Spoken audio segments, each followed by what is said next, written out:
Good afternoon. Just a few things here at the top and then happy to jump in and take questions. So on Monday, Secretary Austin will depart for Germany, where he and the chairman, Chairman C.Q. Brown Jr., will host the 20th meeting of the Ukraine Defense Contact Group at Ramstein Air Base. The Secretary and the Chairman will join ministers of defense and senior military officials from nearly 50 nations around the world to discuss the ongoing war in Ukraine and reiterate that the United States and this coalition continue to stand with the people of Ukraine and that we will not let Ukraine fail in its war to defend themselves against Russian aggression. Separately, Secretary Austin today announced that Dr. Radha Plum will serve as the department's next Chief Digital and Artificial Intelligence Officer. Dr. Plum currently serves as the Deputy Undersecretary of Defense for Acquisition and Sustainment, and during her time has worked to address critical acquisition matters in defense of our nation, including maintaining and strengthening a robust national security industrial base and supply chains. Dr. Plum's expertise will enhance the CDAO's innovative efforts and help accelerate the department's adoption of data, analytics, and AI to generate decision advantage. On behalf of the department, we also want to thank Dr. Craig Martell for serving as the first CDAO over the past 2 years. Dr. Martell and the CDAO team brought together diverse talents and cultures of 4 organizations to advance data, AI, and analytics for America's national security and deliver tangible results in a short period of time. Also today, Secretary Austin and Latvian Minister of Defense Andris Spruds met here at the Pentagon, where they discussed regional bilateral defense issues, NATO's deterrence capabilities, and the situation in Ukraine. They highlighted the importance of alliance unity, defense production, and Latvia's increased defense spending and contributions to NATO. The meeting underscored a continued U.S.-Latvian cooperation ahead of the 75th anniversary NATO summit here in Washington, D.C. later this year. Shifting gears, I just want to take a moment today to highlight the inclusion of the Compact of Free Association Amendments Act of 2024 in the minibus funding package that President Biden recently signed. As a result, our national security priorities in the Pacific and economic assistance to the Federated States of Micronesia, the Republic of the Marshall Islands, and the Republic of Palau will now extend well into the 2040s. The compacts ensure that the United States, and only the United States, can maintain a military presence in the freely associated states. Also, because of the compacts, citizens from these 3 partners are able to serve in the U.S. military, which they do at high rates, and we're incredibly grateful for their service. As you heard the department earlier this year, extending the compacts was one of the most important things Congress could do to help drive our Indo-Pacific strategy. And thanks to the leadership of this administration, hard work across the interagency, and a strong bipartisan majority in Congress, we got it done together. Also in the Indo-Pacific this week, in Thailand, the 15th iteration of Exercise Hanuman Guardian began with 2,000 soldiers of the Royal Thai Army and U.S. Army specific. AG-24 is designed to enhance striker-centric training, long-range artillery, bilateral aviation, medical, and battle staff capabilities. A strong, forward-looking U.S.-Thai defense alliance helps foster a free and open Indo-Pacific region where all countries enjoy peace and prosperity. And for more information, I would direct you to Army Pacific Public Affairs. And finally, Secretary Austin will go to Walter Reed National Military Medical Center tomorrow afternoon for a scheduled routine follow-up appointment with his doctors. The Secretary continues to recover well from his medical treatment earlier this year, and you can expect that he'll be conducting these types of follow-on checkups from time to time. We will be sure to keep you updated regarding any significant developments as appropriate. And with that, I'm happy to take your questions. I think we have Lita Baldor, AP, on the phones with us right now. Hi, Sabrina. Thank you very much. Just 2 quick things on Haiti. General Richardson this morning talked about plans for a NEO. Can you say what, if anything, the Pentagon is doing right now to prepare for any potential NEO? And has there been any request yet for the Pentagon to do anything? And separately, can you tell us if there's any actual planning or preparations going on right now at Guantanamo for any possible migrants to flow there? Thanks, Lita, for your questions. I think you're referring to the General Richardson's testimony on the Hill. So right now, the embassy in Port-au-Prince remains open. We did enhance our security posture there over the weekend and earlier this week, but the embassy continues to remain open at this time. As you can appreciate, we are a planning organization, but that's not something that we are planning for right now. I would direct you to the State Department for further guidance or more answers to your questions about the embassy specifically. But again, our mission right now with the personnel that are on the ground is to shore up security at the embassy, and we were able to remove some non-essential personnel, but that's our main focus at this time. In terms of any requests at Guantanamo Bay, we are certainly in touch with the Department of Homeland Security, with the State Department. I don't have anything to preview right now at this time, but should that change, we'd certainly keep you updated. Yes, Jen.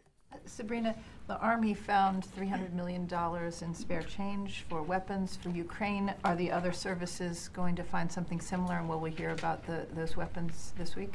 If there is any other contracts that come in under bid, we would certainly let you know. But this does happen, but it was a unique circumstance. And given what's happening on the battlefield in Ukraine, the fact that they are having to, fortify their defensive lines and having to give up some territory in order to do that, the president felt that it was important to use this, these contracts that came in under bid in order to supply a PDA package, an emergency one. But it's only the Army that had these contracts that were under bid? It's only the Army right now. Again, if there are any other contracts that come in under bid, we'd certainly keep you updated. Has the administration finally decided to provide ATACMS, the longer range weapons, to Ukraine, given the delay of 5 months of weapons that they need? Yeah, I don't have anything to announce from here today. I think on our website on defense.gov, you can see a breakdown of some of the items that are included in the package, but I just don't have anything more to speak to at this time.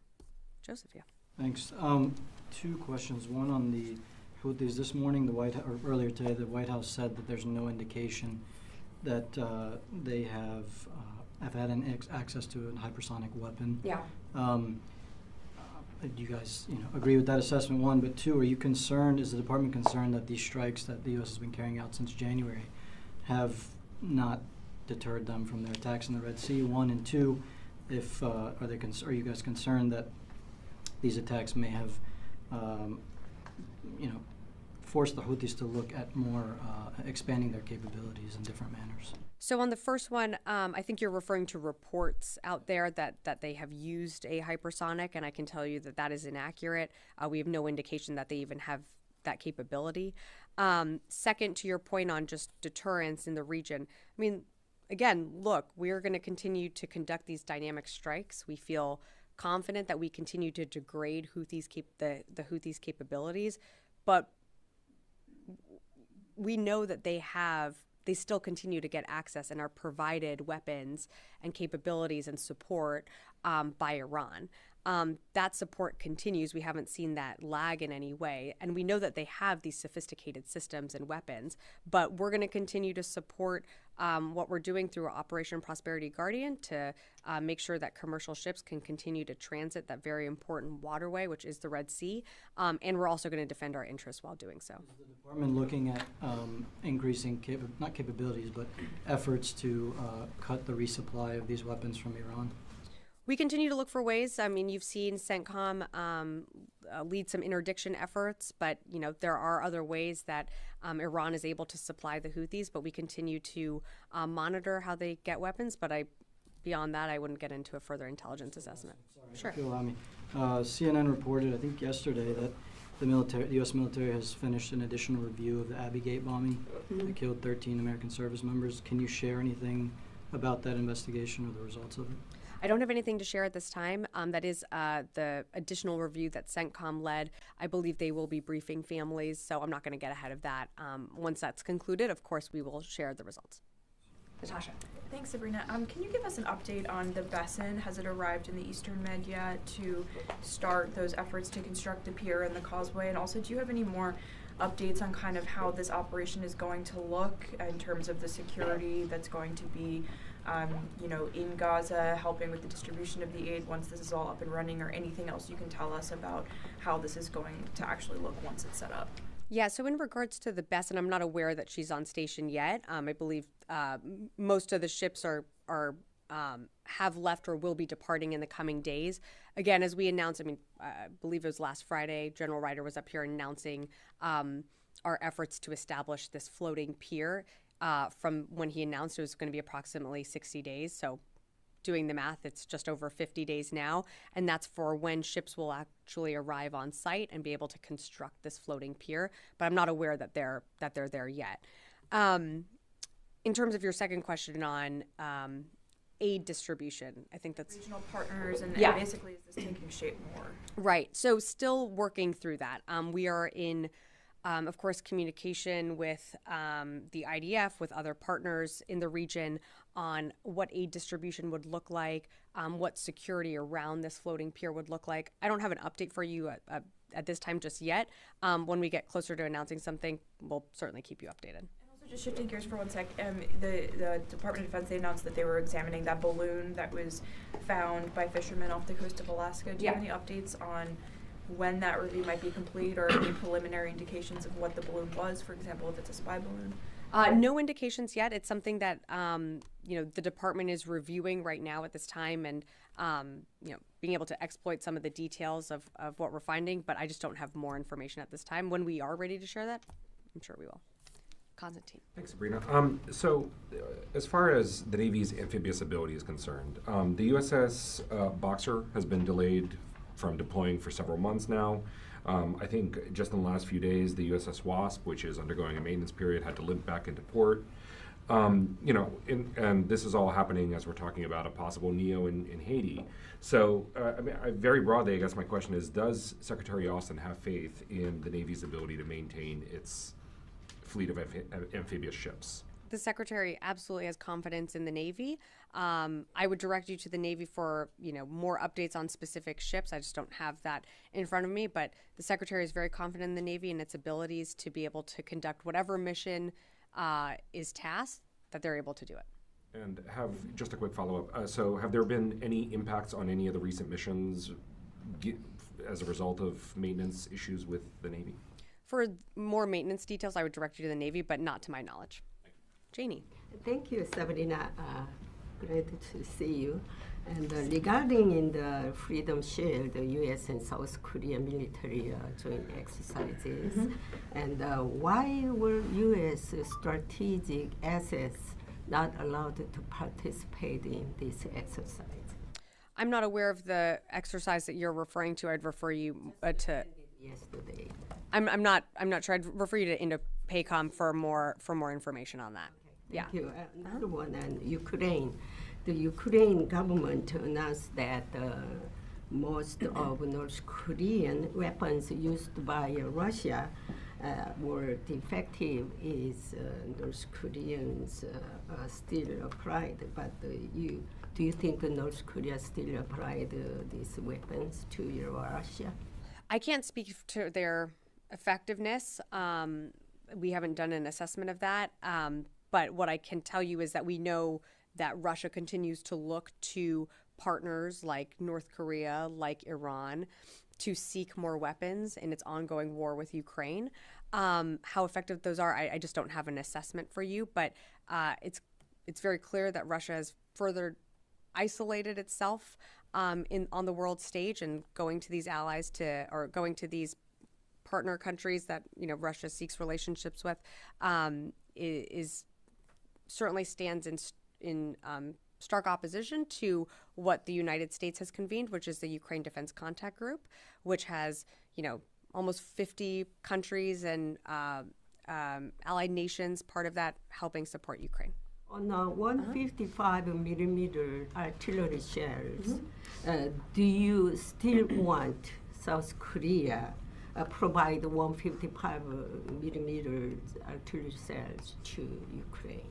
We support any partner or allied country that would support Ukraine in whatever security assistance it needs. 155 millimeter rounds are certainly something that we know Ukraine needs on the battlefield. And since you gave me the opportunity, I'm going to take it to make a plug for Congress to pass our urgent supplemental request that we still don't have. And as you know, we provided an emergency $300 million package just on earlier this week on Tuesday, but that is not sustainable. Obviously, that was a something that contracts came under bid, and we were able to provide an emergency PDA to Ukraine. But we really need Congress not only to fully authorize and fund this department with our FY24 budget request, we need the urgent supplemental request also funded, and we're heading into FY25 budget season, so we're also going to need that funded. Thank you. Carla. Hey, thanks. Just to follow up on that, Speaker Johnson has suggested to make this assistance to Ukraine a loan or lend-lease type of program. Does the Pentagon think that that's a viable option? Look, I know negotiations are ongoing in Congress. I'm not going to get ahead of those. Right now, what we need is a supplemental. A nation like Ukraine that's going through a war, I think it's going to be very hard, obviously, for a country like that to repay these loans. But that's something that would have to obviously be worked out with not just the Department of Defense, with the State Department, with the White House. So I'll just leave it at that. And then one more follow, and then I do have a question too. But Sure. when you told Lita, you said we're a planning organization, but a NEO is not something we are planning for right now. Well, you were referencing the NEO. Did you mean that the Pentagon is not planning for a NEO right now, or did you mean that the State Department has not tasked the Pentagon with executing a NEO right now? We have not been tasked with executing a NEO. Again, the embassy is fully up and running right now, open in Port-au-Prince. Yes, we have installed additional security personnel there to reinforce our security posture there, but that's all they're doing is just securing the embassy. We plan for a range of contingencies. I don't have anything more to share today. Okay, and then my last question is on Turkey's president. President Erdogan has said that Ankara is going to be able to hopefully recoup $1.4 billion that it paid for the F-35s. It was blocked from buying those. Can you provide us any sort of update on that? Can you confirm that that will happen? What's going on with those talks now between Turkey and the U.S.? I don't have any update on that. I direct you to the State Department. Yeah. Yes. Me? Over to you. Yes. Thank you. Unless Thanks, you don't sir. have a question. Regarding U.S. Forces in Syria, is there any change in their positions? No, there's been no posture changes. Just to follow up. So there's no plan to relocate or withdraw them from Syria? I have no updates to announce. There's been no changes to our force posture in Syria or Iraq. I'm asking this because, according to some reports, Russia and Syrian government are coordinating to move towards the eastern part of the country that borders with Iraq. Yeah, I cannot confirm those reports. Again, our posture hasn't changed. Our mission in Syria and Iraq remains to ensure the continuing defeat of ISIS. I have no posture changes to announce today. Yeah. Go ahead. Thank you, Sabrina. So I asked about this on Tuesday, and I thought maybe we could just get some more clarity. So in terms of the temporary port that's being constructed, it would seem from the perspective of the U.S. taxpayer who's funding that and the civilians in Gaza who now have to wait 60 days to get the aid, that it would seem more logistically to make sense to use a port either in Egypt or Israel and bring the aid through. So why are we constructing a port instead of doing those two things? Yeah, no, I appreciate the question, and you're not going to get much more of a different answer than you got on Tuesday. But to clarify, this is a floating pier with a causeway, and in terms of other access points, this is what the U.S. military deemed as the most efficient way to get aid in with our capabilities, and that's why that decision was made. Rio. More efficient than how could it take 60 days to get items from Israel and just drive them down? Well, we fully support the entry ports on the crossings like on land to allow aid to flow more freely in. That's something that we continue to pressure. You've seen that in some of the secretary's readouts with Minister Gallant, that we continue to want to see humanitarian aid increase into Gaza. The best way to do that is by land options. Those are clearly not viable at this time. And so at the direction of the president, he directed more aid to flow into Gaza to the Palestinian people. So we started conducting airdrops, and now we're conducting a floating pier. To go further than Can I- pressuring, why not demand it from the government of Israel, who were, paying billions to support their war? We have very direct conversations with the IDF and at all levels of government with the Israeli government. Rio. Yeah, thank you, Sabrina. The president essentially opposed the Japanese company's plan to buy U.S. steel this morning. So, does the Pentagon assess the Japanese investment in the U.S. could be a national security concern for the United States? I don't have anything more for you on that, Rio. I'm sorry. I direct you to the White House. I know they spoke to this earlier today. As I understood, the Pentagon called for more integrated defense supply chain with allies and partners. Yeah. So how concerned is the Pentagon that the U.S. opposition to this steel deal with Japan could have broader negative impact on the Pentagon's initiatives to increase the defense industrial cooperation with Japan? We certainly value our relationship with the Japanese government. We work closely with them, whether it be in exercises or in other ways through commercial, economic aspects.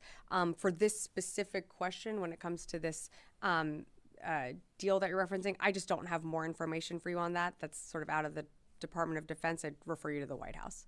Yeah, Tom. Thanks, Sabrina. Following up on the Haiti evacuations of non-essential U.S. personnel from the embassy, there was, over the last couple of days, also the evacuation of private U.S. citizens from more remote parts of Haiti, helped facilitated in part by the U.S. military. I'm wondering, to the best of your knowledge, how does that work? In other words, who comes to the Pentagon and asks for that support? I know you guys don't initiate that. Who would? I couldn't figure that out, and I couldn't find that out. How does that work, please? So I'm not tracking any citizens within Haiti that need, like, from further remote parts that needed evacuation. That's something that, like, if you are an American citizen in a country that needs, whether it be assistance, that would go through the State Department. But the personnel that left with some of our service members were embassy personnel, non-essential personnel. It's your understanding that the military has not helped evacuate. We're not talking about embassy people or those associated with the embassy. Right. So your understanding, the military has not evacuated any other? To my understanding, that's correct. It's just embassy personnel. Thank you. Yeah. Rio, yeah. Thanks so much. I have questions on Osprey. Sure. Yesterday, U.S. Force Japan resumed Osprey flights in Japan. And first, do you know if the U.S. military resumed Osprey flights somewhere other than Japan after they lifted grounding? I don't. I would direct you to the services to speak to that on where other flights have taken off from. And secondly, in local communities in Japan, there are such concerns that there was not enough sufficient explanation about the cause of the Osprey crash last year. So what would be your response to such concerns? Well, the secretary had a call with his Japanese counterpart yesterday, and I think we put out a readout of this. At the end of the day, this was a decision that the services made that these Ospreys are able to fly.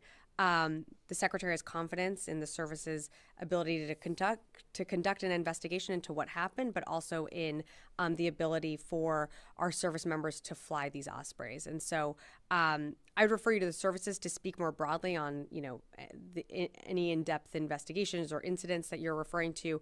But the secretary certainly has confidence in NAVAIR and what they were able to do. I'm going to go to the phones and then happy to come back in the room. Jeff Shogel, Task and Purpose. Thank you. Is the United States sending ships, aircraft, and other assets to the Caribbean in case they are needed? Yeah, Jeff, at this time, right now, we are not. Of course, if asked by DHS or the State Department, if we need to, we can certainly surge assets to any region that might need help. But at this time, again, our focus, I think you're referring to Haiti, our focus right now is just on making sure that our personnel in the embassy are safe, and that's why you've seen an increase in our security posture there. Okay, and I'll take one more from the phone. Heather, USNI. Hi, thanks so much. Just to follow up on the Red Sea, with the Houthis, in terms of what the Houthis have been doing, we now have had a ship sink, 3 people killed, and then another attack with about 28 different drones. So it seems like it's escalating. So in terms of the deterrence, I know that you said you're continuing to work on it, but is the U.S. concerned that its deterrence is not working? And then a quick question about weapons we sent to Israel. given that there's been so many casualties among civilians, as the U.S. and the Department of Defense, said, hey, Israel, we're no longer going to be sending you these weapons unless you start being better about not killing innocent civilians? Thanks, Heather, for the question. So right now, the department's priorities still continue to be supporting Israel in its fight against the terrorist organization Hamas. So that does include security assistance, and that is through FMF and FMS. But as you are seeing, this department is working around the clock to also provide humanitarian aid to Palestinians in Gaza, whether that be through aid drops, and I think I want to say we had our 10th one this morning, and then of course the floating pier that we will be setting up that will be off the coast of Gaza that will be able to get whether it be meals, water, whatever else the people need, be able to flow that into to Gaza at a more regular rate. In terms of your question on the Red Sea, again, we're under no impression that we have completely wiped off the map all of the Houthis' capabilities. We know that they continue to have a robust arsenal. They continue to threaten commercial shipping. I would put the question back onto you, though, and when you're thinking about this, is that every time the Houthis strike a commercial ship or threaten that passageway, they are endangering commerce in the region. They are putting at risk 12 to 15% of the world's commerce that flow through. That doesn't just impact the United States. That doesn't just impact Israel. That affects the entire world, including the people in Yemen. And so, like you mentioned with the Ruby Mar that was recently, that they did hit and that was sank, that was carrying pounds and pounds of fertilizer, not to mention oil that is now leaking out into the Red Sea that's going to cause an environmental disaster right in their backyard. So it's up to them to make the calculation on when they decide to stop these attacks. I can tell you that the United States military, in conjunction with our partners and allies, will continue to hold the Houthis accountable. Yes, Jen. Sabrina, is it your assessment or the Pentagon's assessment that the Iranian spy ship that is back in the Gulf of Aden is assisting with the targeting that the Houthis when they fire these missiles or drones? And if so, is it a legitimate target? Yeah, I'm not going to get into our intelligence assessments. This ship has been there for many years, long before this conflict, sort of started in the Red Sea. It's a ship that, rotates out with other Iranian ships. They obviously have equities in the region, so we're fully aware of its ability to operate there, but beyond that, I just wouldn't be able to speak to that. For Djibouti, after the U.S. and Britain started attacking Houthi sites in Yemen, it left, it returned. Is it involved with, is it a legitimate target? Yeah, no, I appreciate the question. I'm just not going to get it further into that. Thank you, Jen. Yes, and then come back over here. Thank you, Sabrina. So completely different topic, but I just wanted to ask you about Sentinel, the Air Force program that's under review. The 2025 budget includes funding for this program. So is that like getting ahead of the review? Is that saying the program's already cleared? I would direct you to the Air Force for more specifics on that. I just don't have that in front of me.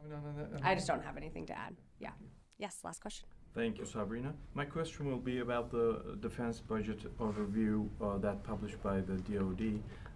One specific part, especially a graphic, catch my attention. It's about 2024's budget, the fiscal year 2024. It says the supplementals, under the supplementals, Ukraine has $44 billion of aid, which is fighting a nuclear power country like Russia with its tanks and planes and everything. On the other hand, the help to Israel is $10 billion, quarter of the amount that you are spending for an army that fights a conventional, proper army. Can you give us a breakdown of this amount? Is that including the annual $3 billion aid as well? I don't have a breakdown in front of me. OMB, of course, that website has our budget breakdown, and you saw the secretary and others testify on the Hill on FY24. And of course, we still don't have that budget approved. Now we're moving to FY25.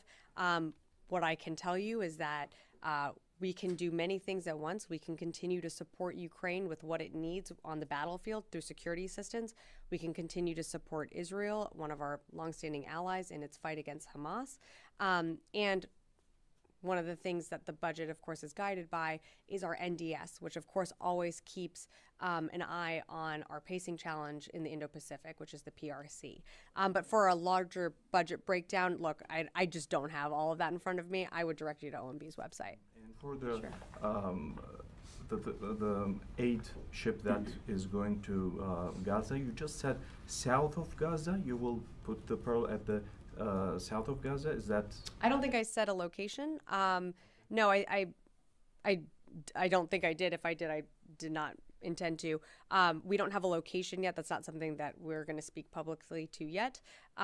It's not a ship. Just to correct you there, it's a pier that will be able to. It's a Trident pier that will, of course, be able to be, basically breached into the beachhead, and then we'll have a floating pier further off site that will allow for ships and cargo to basically go there and then be transited to that floating causeway. Yeah. All right. Yeah. One more question. Yeah. Is the U.S. military still conducting ISR operations or flights over Gaza to help Israel? We continue to work with the Israeli government in trying to free those hostages. One of the things that we were doing is flying some of that ISR, but beyond that, I just don't have more for you. The department is currently doing that. I'm not going to speak to what we're currently doing, but we are, of course, assisting in any hostage recovery and rescue that we can do. One of the things that you heard us speak to at the very beginning was flying ISR, but I just don't have more for you on that. And I'm sorry, I thought I had seen Anne, and then maybe your question got answered. It's actually a follow-up earlier on Sure. the Marines in Haiti. I mean, if you can say anything more about their mission there, and sorry if this has been asked before, but has the reason why the Marines aren't involved in an evacuation of U.S. citizens in Haiti, is there any reason for that other than the White House has not asked? Is there any That's not their mission right now. Their mission is to secure and make sure that our embassy personnel are safe. Obviously, the environment continues to change in Haiti. What we want to see here, and I know my colleagues at the State Department can speak to this much better, but we want to see, governance restored, security restored in Haiti. Until that happens, we also need to protect our personnel. That's just what they're doing. They're just there at the embassy.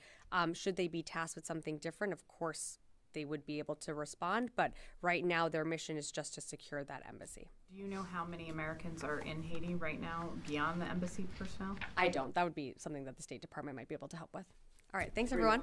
Yeah. I just want to be absolutely clear on your response to me. To the best of your knowledge, no U.S. military personnel has helped evacuate any U.S. citizen beyond those at the embassy. To the best of my knowledge, it has been embassy personnel, that non-essential personnel that have left.